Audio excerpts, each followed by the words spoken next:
you guys, turning the camera around again today. Just finished class for the morning. It's a glorious day, and I'm gonna share some of my favorite games with you. These are games that I would say we started playing, some of them really young, and I'm gonna try to give you a good range, okay? Because we do want to build those like strategies and problem solving and analytical thinking.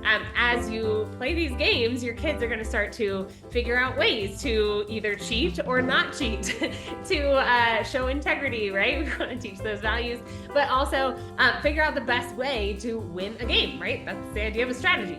So I'm gonna share a few of them. I'm gonna start with some of the more simple and then move toward the complex, okay? So we'll start with Spot It.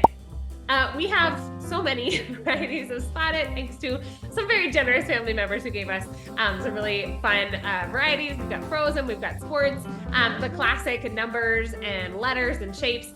Those are really fun, especially, ding, ding, ding, bilingual homeschoolers or language learners. If you're wanting to teach your child kind of those first words, right? Shapes, numbers, colors, letters. So we might say, where is the green triangle? Oh, I see a green triangle. Great, that's the same on both of these cards. So again, it's just really simple, holding up or putting two cards down in front of you on the floor, and the first person to slap and identify the pair that is the same between the two cards gets to take the cards. Winner gets the most cards. So that's kind of the gist of the game. Make it very simple. Or play with multiple players, really fun. That's Spot It. The next one is Bananagrams or Scrabble. So I'm gonna get out my vintage from my childhood Scrabble game. Again, Scrabble, we're working on creating words, whether small or large, with those 7 tiles, letter tiles that have score values on each one, point values on each one. Bananagrams does not have the point values on each one. It's more about speed and creativity. You're building off of each other's words or on your own set of words. So there's a lot of ways you can play. But for Scrabble, there's that extra math element involved. I always make the kids keep track of their own score, or if they want to do the whole thing, they keep track of my score too, which is really fun. We're multiplying, double word score, triple word score, double letter score, triple letter score.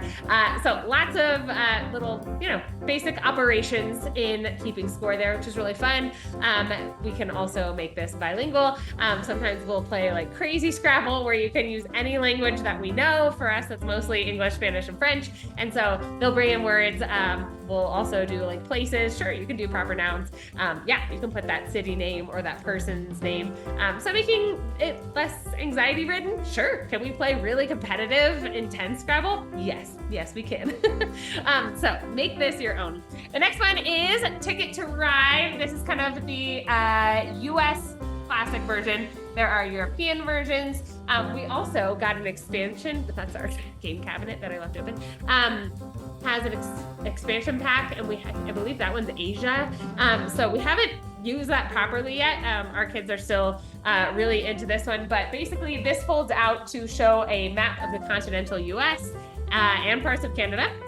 And you are working to build a train network, make long trains, connect the trains, complete missions between certain cities. So especially for us, not living in the US at the moment, but wanting our kids to have a good understanding of, basically which cities are on the east and west coast, what's more north or more south, having a general knowledge of where those are, that's great. I love that idea for Ticket to Ride. Very fun, and a lot of times we'll just play me and one kid.